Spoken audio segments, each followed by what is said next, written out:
You will see that there is an example that has been done for you.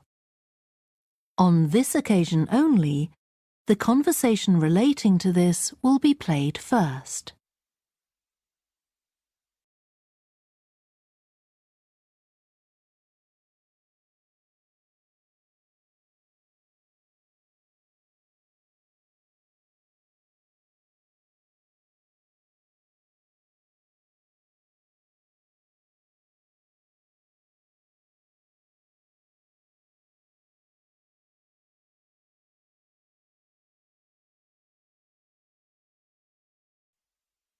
Hello?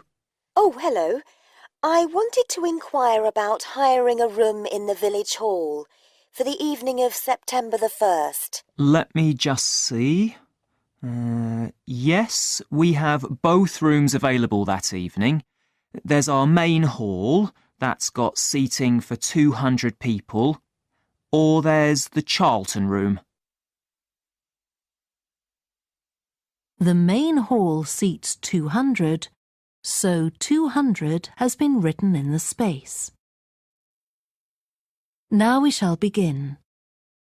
You should answer the questions as you listen, because you will not hear the recording a second time. Listen carefully and answer questions 1 to 6. Hello? Oh, hello. I wanted to inquire about hiring a room in the village hall for the evening of September the 1st. Let me just see. Yes, we have both rooms available that evening. There's our main hall, that's got seating for 200 people, or there's the Charlton room. Sorry? The Charlton room, Charlton.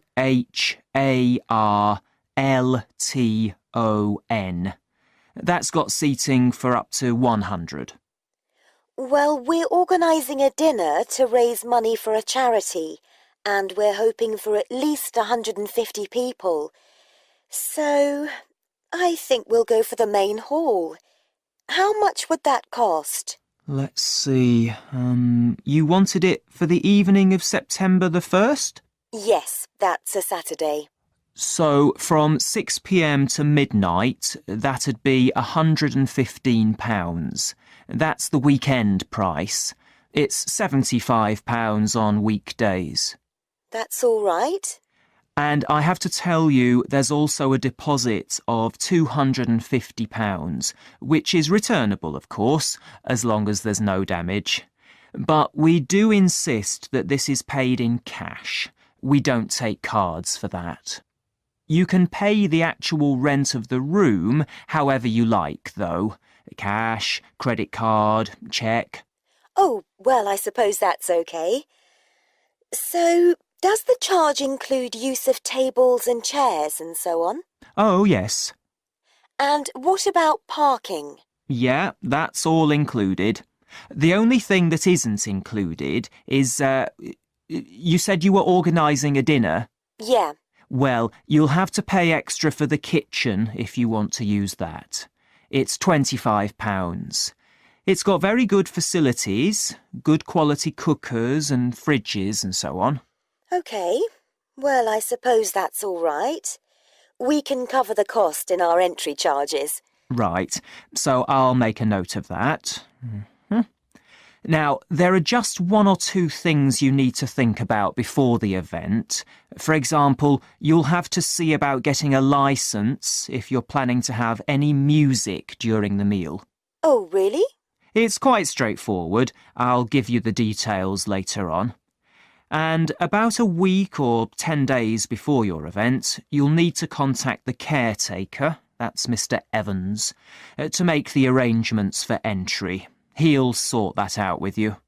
And do I give him the payment as well? No, you do that directly with me. Before you hear the rest of the conversation, you have some time to look at questions 7 to 10.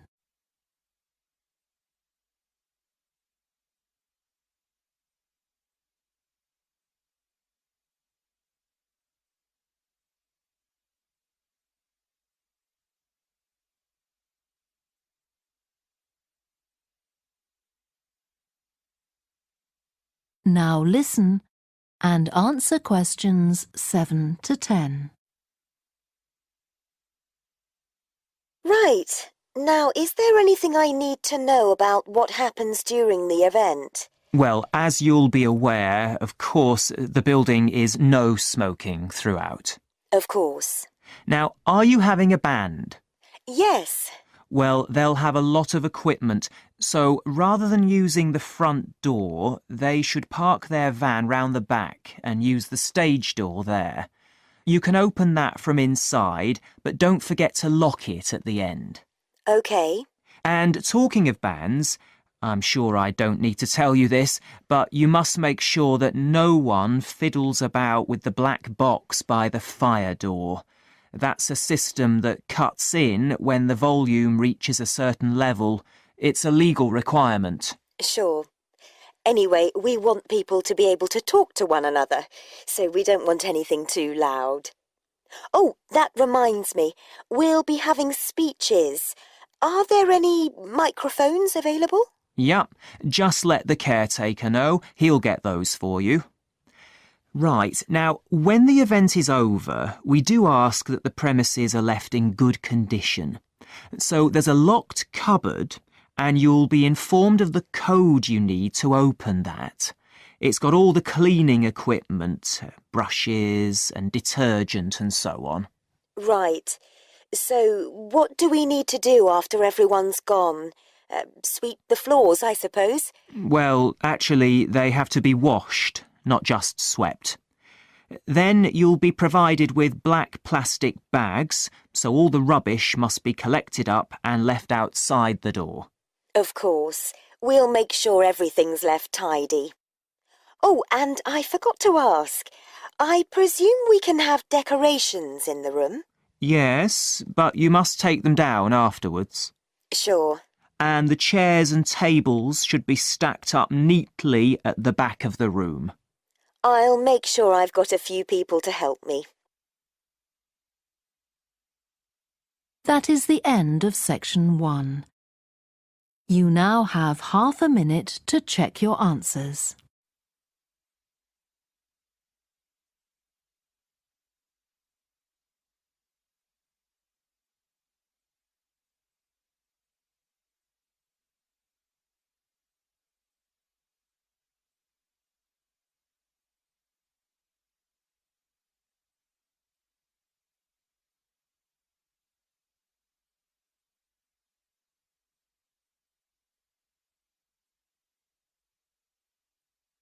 Now turn to section 2. Section 2. You will hear a guide talking to a group of visitors to a farm. First, you have some time to look at questions 11 to 14.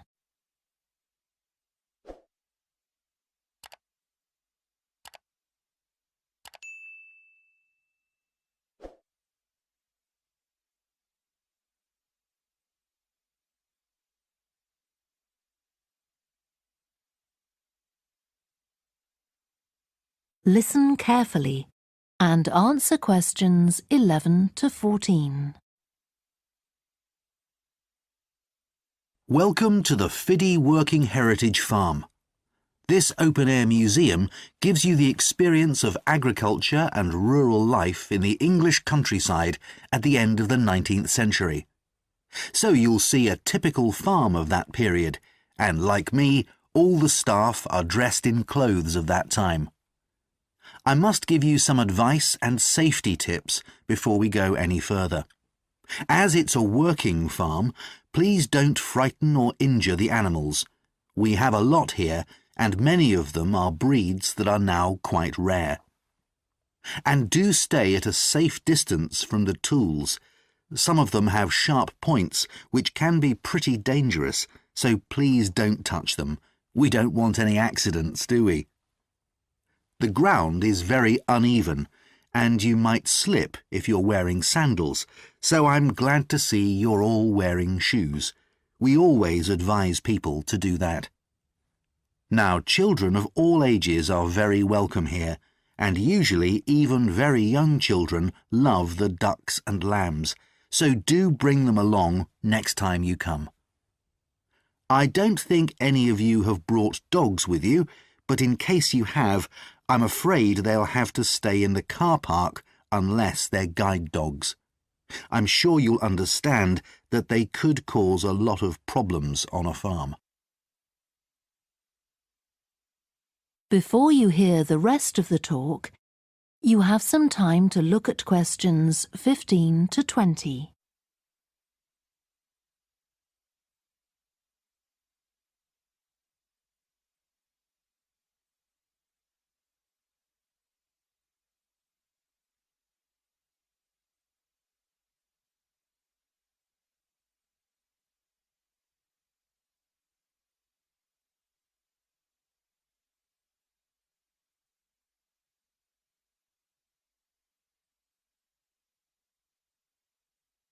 Now listen and answer questions 15 to 20.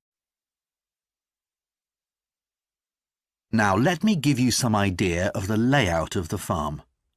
The building where you bought your tickets is the new barn immediately to your right, and we're now at the beginning of the main path to the farmland, and of course the car park is on your left.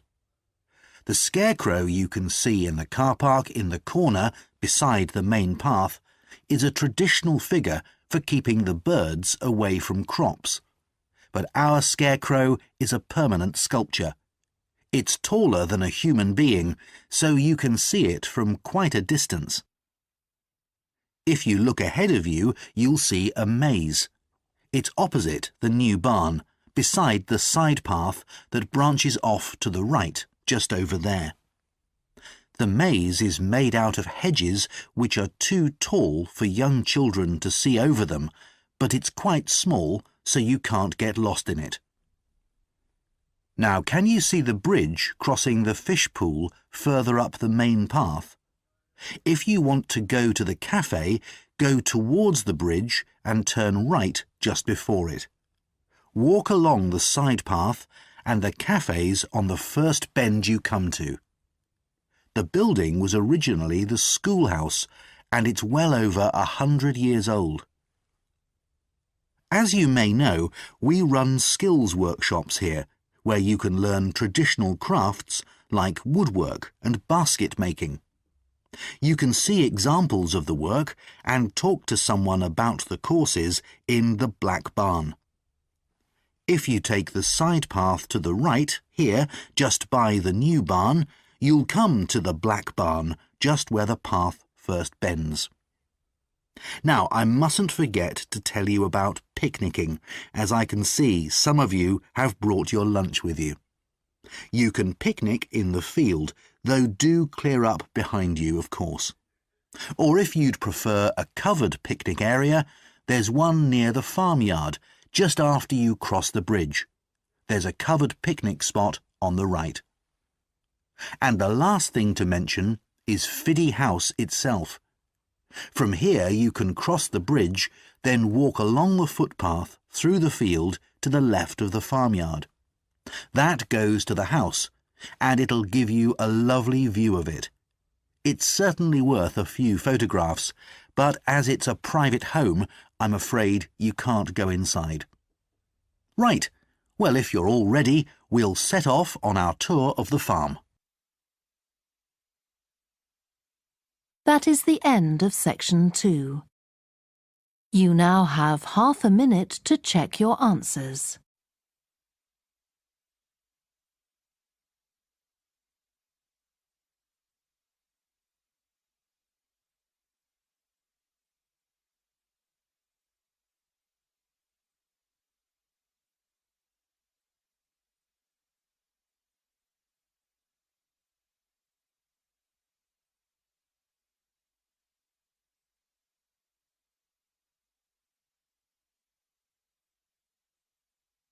Now turn to section 3.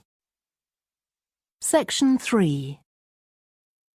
You will hear two psychology students called Lisa and Greg discussing a project they have to do. First, you have some time to look at questions 21 to 27.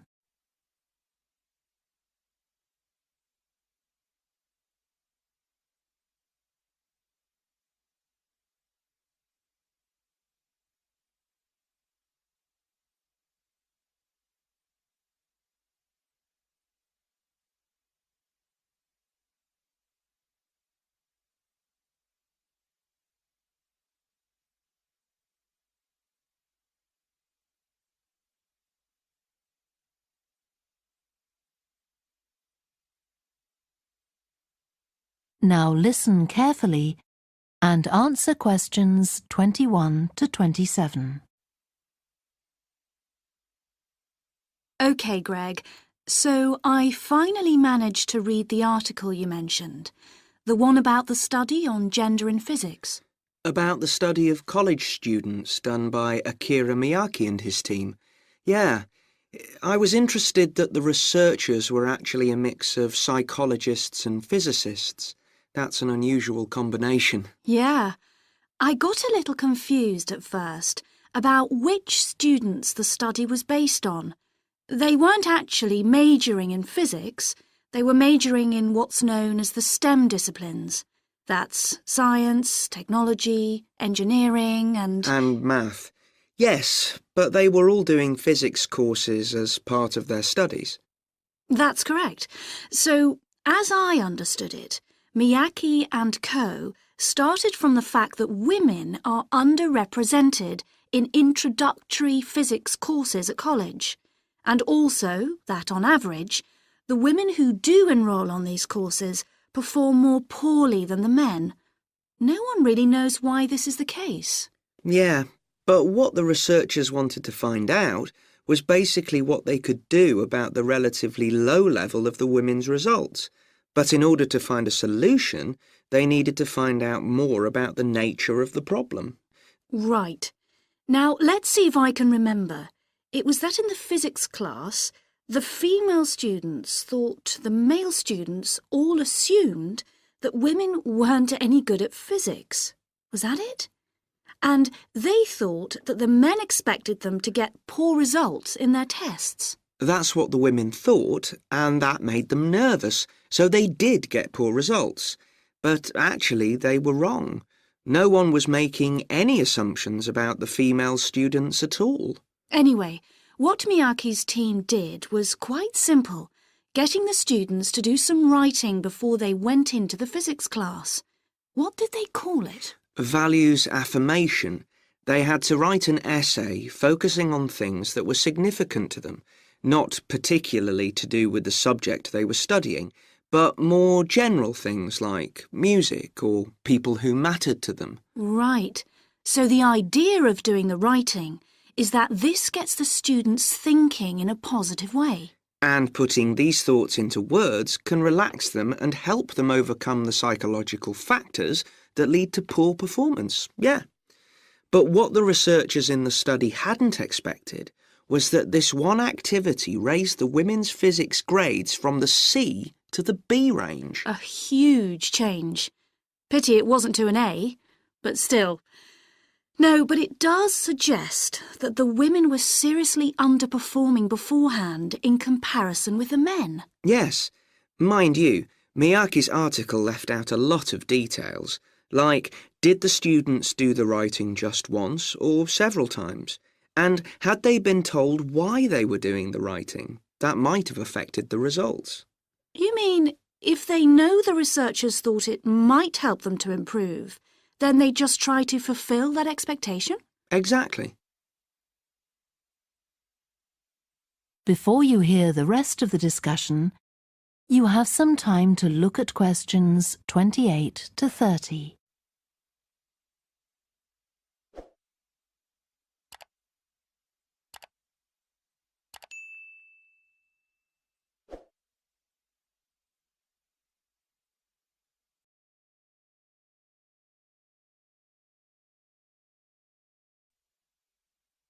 Now listen and answer questions 28 to 30.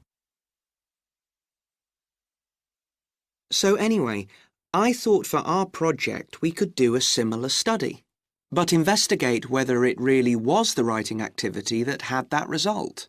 OK, so we could ask them to do a writing task about something completely different, something more factual, like a general knowledge topic.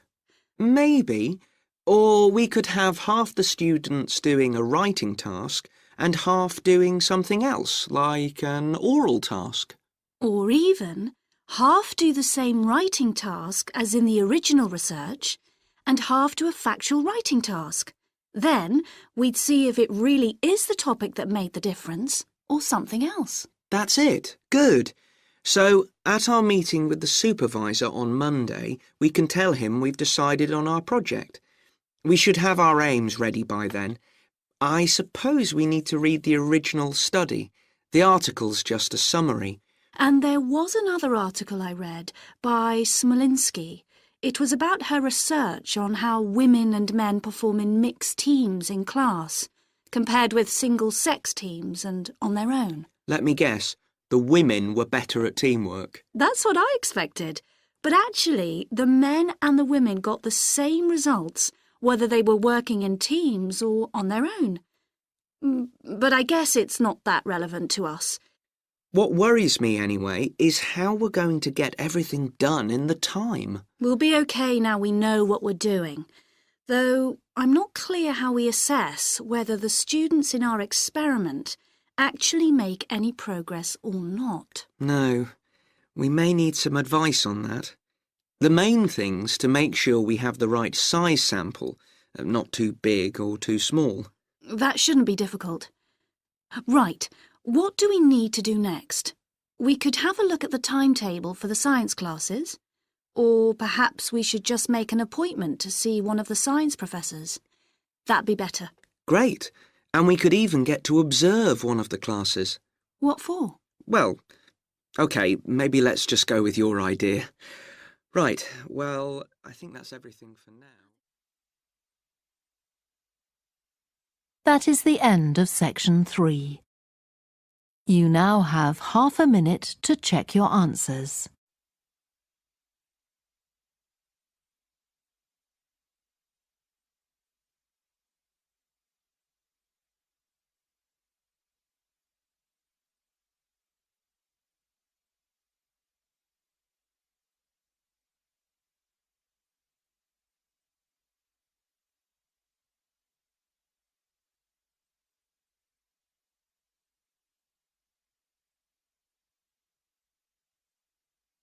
Now turn to section 4. Section 4. You will hear part of a student presentation about the variety of different species that live in the world's oceans. First, you have some time to look at questions 31 to 40.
Now listen carefully and answer questions 31 to 40. I've been looking at ocean biodiversity. That's the diversity of species that live in the world's oceans. About 20 years ago, biologists developed the idea of what they called biodiversity hotspots.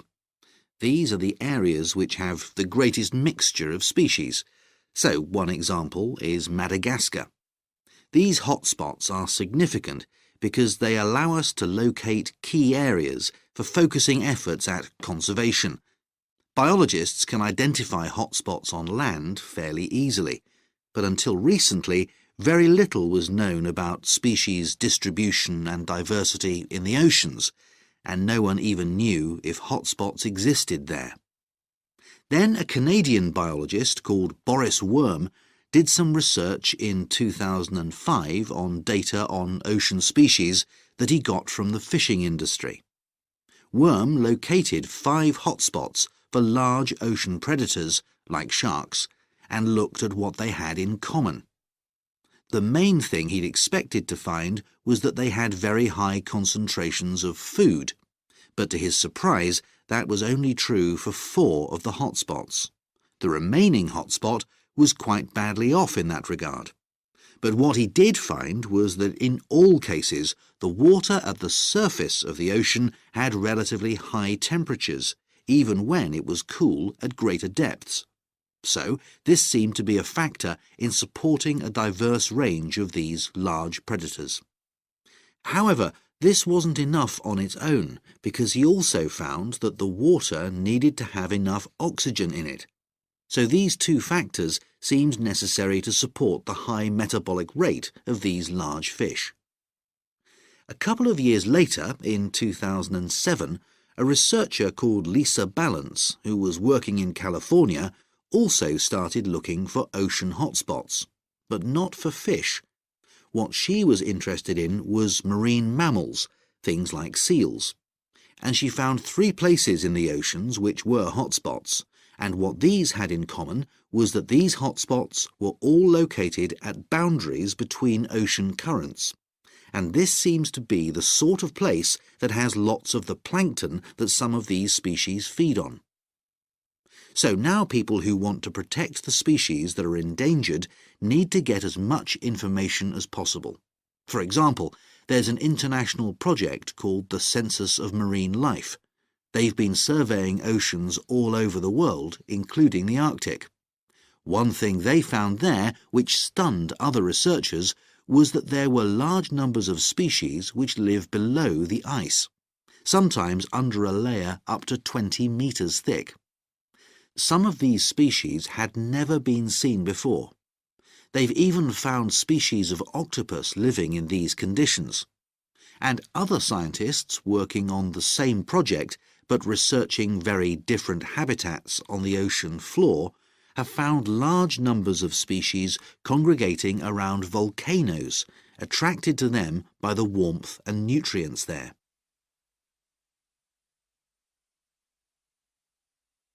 However, biologists still don't know how serious the threat to their survival is for each individual species.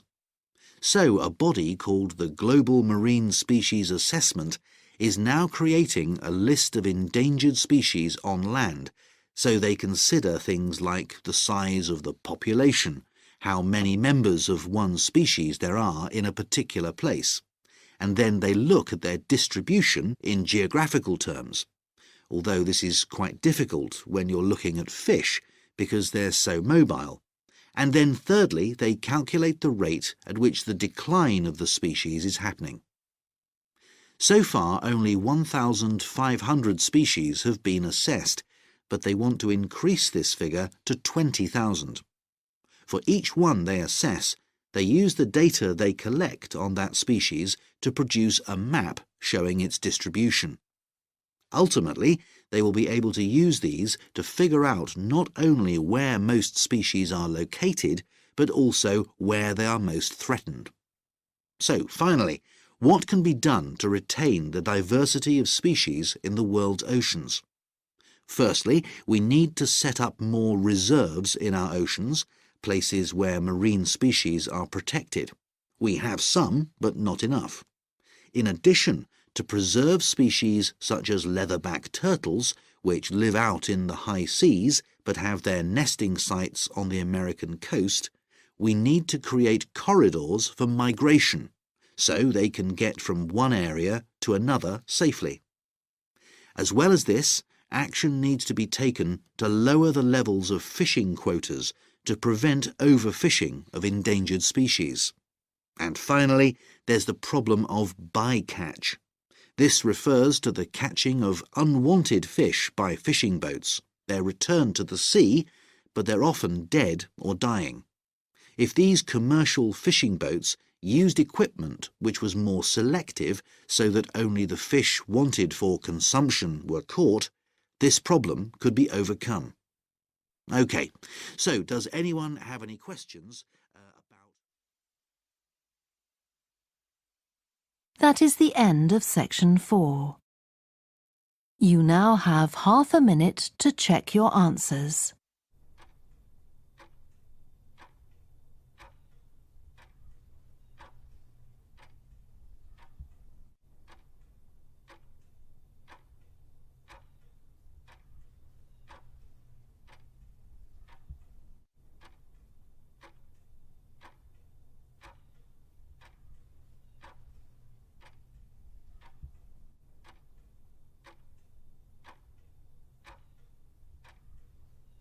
That is the end of the listening test. You now have 10 minutes to transfer your answers to the answer sheet.